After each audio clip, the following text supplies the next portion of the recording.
Devka beach પર સહેલાણીઓ વચ્ચે બખડાટી, બે જૂથો વચ્ચે જાહેરમાં છૂટા હાથની મારામારીનો વિડીયો વાયરલ। શાંત પર્યટન સ્થળ તરીકે જાણીતા દમણના દેવકા બીચ પર રવિવારે સાંજે સહેલાણીઓ વચ્ચે ભારે બગડાટી બોલી હતી। લક્ઝરી બસોમાં આવેલા બે જૂથો વચ્ચે કોઈક અગમ્ય કારણોસર છૂટા હાથની મારામારી થતાં રવિવારની ભીડભાડ વચ્ચે મોટો તમાશો સર્જાયો હતો। આ ઘટનામાં નશામાં ધોધ પુરુષોની સાથે મહિલાઓ પણ ભાન ભૂલીને એકબીજા પર તૂટી પડતી જોવા મળી હતી, જેના કારણે આસપાસના લોકોમાં પણ ભય અને આશ્ચર્યનો માહોલ જોવા મળ્યો હતો। પ્રાપ્ત વિગતો અને વાયરલ થયેલા વિડીયો અનુસાર દેવકા બીચ નજીક પાર્ક કરાયેલી બે લક્ઝરી બસો પાસે આ બંને જૂથો સામસામે આવી ગયા હતા। વિડીયોમાં સ્પષ્ટ જોઈ શકાય છે કે મામલો એટલો ગરમાયો હતો કે સહેલાણીઓ જાહેરમાં જ મારામારી પર ઉતરી આવ્યા હતા। ઝપાઝપી દરમિયાન એક આધેડ વયની વ્યક્તિ જમીન પર પટકાઈ ગયેલી જોવા મળે છે, છતાં આસપાસ ઉભેલા લોકો વચ્ચે ઘર્ષણ અને ખેંચતાણ ચાલુ જ રહે છે। આશ્ચર્યની વાત એ છે કે આ મારામારીમાં મહિલાઓ પણ આક્રમક બનીને ઝઘડતી નજરે પડે છે।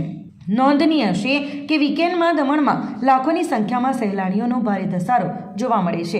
મોટાભાગના પર્યટકો અહીં શરાબ અને કબાબની મહેફિલ માણવાના ઈરાદે જ આવતા હોય છે। પીને છાકટા બનેલા આવા કેટલાક તત્વો અવારનવાર ભાન ભૂલીને જાહેર સ્થળોએ ઉપદ્રવ મચાવતા હોય છે, જેના કારણે દમણ જેવા સુંદર પર્યટન સ્થળોનું નામ પણ ખરાબ થાય છે। જો કે આ બખડાટી કરનારા સહેલાણીઓ ક્યાંથી આવ્યા હતા અને તેમની વચ્ચે કઈ બાબતે મારામારી થઈ હતી તે હજુ સુધી જાણી શકાયું નથી। આ અંગે પોલીસ ચોપડે કોઈ સત્તાવાર ફરિયાદ પણ નોંધાઈ ન હોવાનું જાણવા મળે છે। દરિયા કિનારે શનિ રવિની રજાઓમાં સ્થાનિક પોલીસ દ્વારા ચુસ્ત બંદોબસ્ત ગોઠવવામાં આવતો હોય છે, પરંતુ લાંબા દરિયા કિનારે લાખોની ભીડમાં કયો સહેલાણી ક્યારે છાકટો બનીને લડાઈ કજિયા ઉપર ઉતરી આવે તેની કોઈ આગાહી કરી શકાતી નથી। વીકેન્ડમાં માત્ર મોજ શોખ ખાતર આવતા આ લાખો સહેલાણીઓને કંટ્રોલ કરવા અને કાયદો વ્યવસ્થા જાળવવી એ પોલીસ તંત્ર માટે પણ એક મોટો અને અઘરો પડકાર બની રહ્યો છે। દમણના બજારોમાં જામ્યો હોળી ધૂળેટીનો રંગ, ઇકો ફ્રેન્ડલી કલર અને ઇલેક્ટ્રિક પિચકારીઓનું ભારે આકર્ષણ। રંગોના પર્વ હોળી અને ધૂળેટીને આડે હવે ગણતરીના દિવસો બાકી છે, ત્યારે દમણના ટાઉન માર્કેટ, મસાજ ચોક અને તીનબત્તી સહિતના વિવિધ વિસ્તારોમાં માર્ગો પર અવનવી પિચકારીઓ અને રંગોની હાટડીઓ સજવા લાગી છે।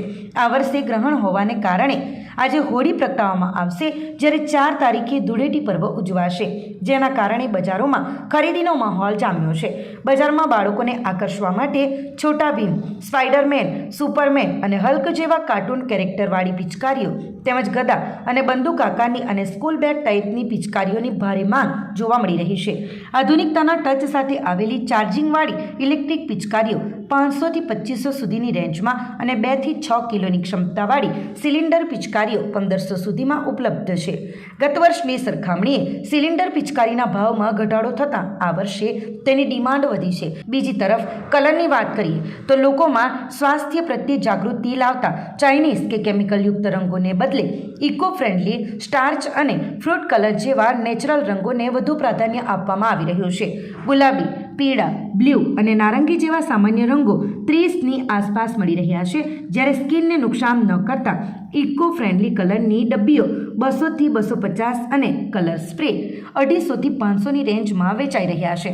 તો બીજી તરફ હોળી ધૂળેટી પર્વની આધુનિક ઉજવણીની સાથે પુરાતન પરંપરા પણ એટલી જળવાઈ રહી છે। બજારમાં હોળી પ્રગટાવવા માટે જરૂરી પૂજાપાઠનો સામાન એક જ બંડલમાં મળી રહ્યો છે, તો સાથે જ ધાણી, મમરા, ખજૂર, નાળિયેર અને ખાસ કરીને બાળકોને પહેરાવાતા સાકરના રંગબેરંગી હારડાનું પણ મોટા પાયે વેચાણ થઈ રહ્યું છે, જે દર્શાવે છે કે શહેરી તેમજ ગ્રામ્ય વિસ્તારોમાં હારડાનો પારંપરિક રિવાજ આજે પણ યથાવત છે। ડુંગરા વિસ્તારમાંથી 13.730 કિલો ગાંજા સાથે 5 આરોપીઓ ઝડપાયા, 9 લાખથી વધુનો મુદ્દામાલ જપ્ત। ડુંગરા પોલીસ સ્ટેશન વિસ્તારમાંથી એસઓજીની ટીમે ગેરકાયદેસર ગાંજાના મોટા જથ્થા સાથે એક સક્રિય ટોળકીનો પર્દાફાશ કર્યો છે।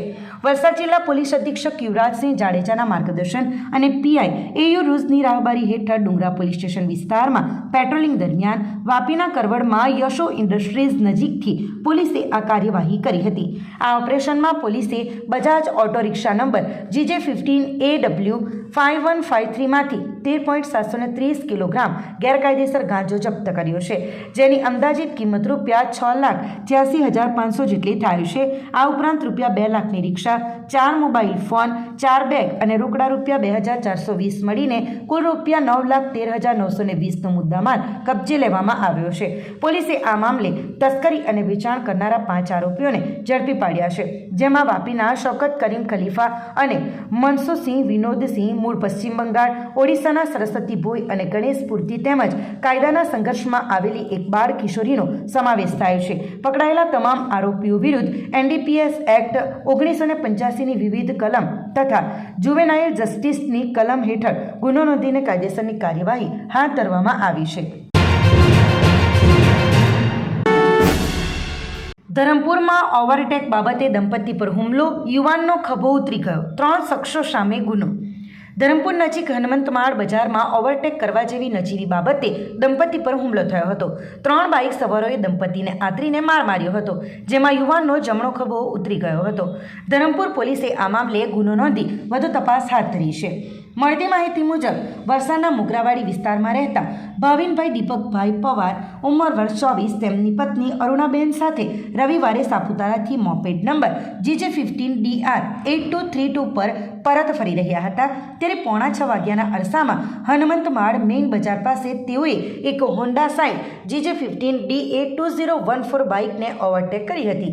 આ દરમિયાન બાઇક સવારો એકદમ નજીક આવી જતાં અરુણાબેન ગભરાઈ ગયા હતા અને બૂમ પાડી હતી. આ બાબતની અદાવત રાખીને ત્રણેય બાઇક સવારોએ દંપતીની મોપેડ ઊભી રખાવી હતી. તેઓએ "તમે ગાળો કેમ આપી?" તેમ કહી ઝઘડો શરૂ કર્યો અને દંપતીને બીભત્સ ગાળો આપવા માંડી હતી. ભાવિનભાઈએ સમજાવવાનો પ્રયાસ કરતા ત્રણેય જણાએ તેમની સાથે ઝપાઝપી કરી તમાચો માર્યો હતો. પત્ની અરુણાબેન પતિને છોડાવવા વચ્ચે પડ્યા ત્યારે તેમને પણ માર મારવામાં આવ્યો હતો. ત્યારબાદ ઉશ્કેરાયેલા હુમલાખોરોએ ભાવિનભાઈનું હેલ્મેટ છીનવી લીધું અને તેનાથી જ તેમને માર મારી નીચે પાડી દીધા હતા. જમીન પર પડ્યા બાદ તેમના ખભાના ભાગે બેફામ લાતો મારવામાં આવી હતી, જેના કારણે તેમનો જમણો ખભો ખસી ગયો હતો. બજારમાં હોબાળો થતાં આસપાસના લોકો દોડી આવ્યા હતા. લોકોની ભીડ જોઈ હુમલાખોરો "જો બીજી વાર આ વિસ્તારમાં દેખાયા તો જાનથી મારી નાખીશું" તેવી ધમકી આપી ફરાર થઈ ગયા હતા. ગંભીર રીતે ઇજાગ્રસ્ત ભાવિનભાઈને તાત્કાલિક શ્રીમદ રાજચંદ્ર હોસ્પિટલ ખસેડવામાં આવ્યા હતા. પોલીસે હોન્ડા સાઇન બાઇકના નંબરના આધારે ત્રણેય અજાણ્યા શખ્સો વિરુદ્ધ ગુનો નોંધી તેમની શોધખોળ શરૂ કરી છે. ગઈકાલે સન્ડેના દિવસે હું ને મારા વાઈફ સાપુતારાથી રિટર્ન થઈ રહ્યા હતા વાયા સુરગાણા ગામે. સુરગાણામાં મારા વાઈફનું બી ઘર છે, તો ત્યાં આગળથી અમે આશરે 4-4:30 બાજુ અમે નીકળ્યા હતા. ત્યાંથી નીકળતા હનમાર્ગ માર્ગના 3 ઈસમો હતા એક બાઇક ચાલક પર. એ લોકો બહુ નશાની હાલતમાં હતા. તો એમને એમ ગલતફહેમી થઈ કે મારા વાઈફે એમને ગાંઠ દીધી એમ, ને એ લોકો ગમે તે રીતે ગાડી ચલાવતા હતા ને અમારી ગાડી પર ઠોકાઈ જવાના હતા એ લોકો. એટલે મારા વાઈફે એમને "ઓ ભાઈ" એમ કરીને ખાલી એટલું ઈશારામાં એમને કીધું. તો એ લોકો નશાની હાલતમાં હતા, તો એમને એમ લાગ્યું કે મારા વાઈફે એમને ગાંઠ દીધી. તો અમે લોકો ત્યાં આગળથી અમે લોકો નીકળી ગયા. એના પછી એ 3 જણા હોર્ન મારીને એકદમ સ્પીડમાં અમારા ત્યાં આવ્યા ને અમને ત્યાં રોકી પાડ્યા. હનુમાન માર્ગના અગાડી અમને રોકી પાડ્યા ઓવરટેક મારીને, ને અમને જવા નહીં દેતા હતા ને અમારા પર જાન લેવા હુમલો કર્યો. એમણે એમ કીધું કે "તમે બેન ગાળ જ કેમ દીધી?" એમ કરીને એમના હાથે મિસબિહેવ કર્યો. એમના હાથે જોર જબરદસ્તીથી વાત કરી રહ્યા હતા, હાથ બતાવતા હતા. એમણે માર્યો બી. એમણે 3 ઈસમો હતા, એમણે હાથમાં માર્યો ને તમાચો બી એમને માર્યો. છતાં બી અમે લોકો 2 જણા એકલા જ હતા ત્યાં ઘટના સ્થળે. બધા ગામવાળા બી સ્થાનિકો હતા, એમને બી અમે સમજાવ્યું કે અમારી કઈ ભૂલ નહીં મળે. એ ઈસમોને એમ થયું કે મારા વાઈફે એમને ગાંઠ દીધી. અમે એમ સમજાયું કે અમે લોકોએ તમને કઈ ગાંઠ નથી દીધી, અમે અહીંયા ફરવા આવ્યા હતા ને ગામે રહેવા આવ્યા હતા. અમે લોકો અમારા રીતે નીકળી જાય, અમને તમારાથી કઈ લાગે વળગે નહીં. છતાં બી એ લોકો ઈસમો સમજ્યા નહીં ને અમારા પર જાન લેવાય હુમલો કર્યો. ને તે બાબતમાં એ લોકોએ મારા હાથ પર લાત મારી ને મને હેલ્મેટથી એ લોકોએ માર્યું ને મારો હાથ ડિસલોકેટ થઈ ગયો. તો એ તાબીબી સારવાર માટે હું 108ને ફોન કર્યો ને 112ને હું ફોન કર્યો ને એ લોકોએ મને જાન લેવા હુમલો મારી નાખવાની એ લોકોએ મને ને મારા વાઈફને એ લોકોએ ધમકી આપી. Podar jumbo kids Vapi town દ્વારા આયોજિત માસ્ટર શેફ વિથ ડેડ અને પેરેન્ટ્સ ટેલેન્ટ શો ભવ્ય રીતે સંપન્ન.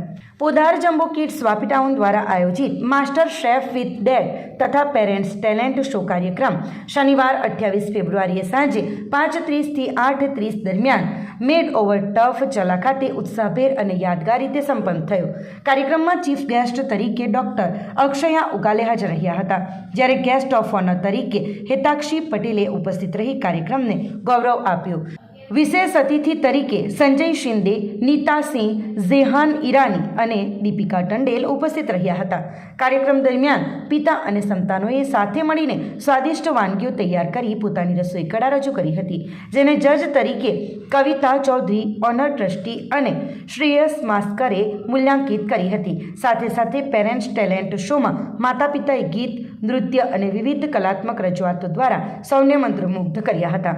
આ પ્રસંગે ફ્રેન્ચાઇઝ ડિરેક્ટર અશ્વિની રાણેએ સૌનો આભાર વ્યક્ત કર્યો અને આવી પ્રવૃત્તિઓથી માતા પિતા અને શાળાની વચ્ચેનો સ્નેહબંધ વધુ મજબૂત બને છે તેમ જણાવ્યું હતું. સમગ્ર કાર્યક્રમ આનંદમય વાતાવરણમાં સફળતાપૂર્વક પૂર્ણ થયો હતો.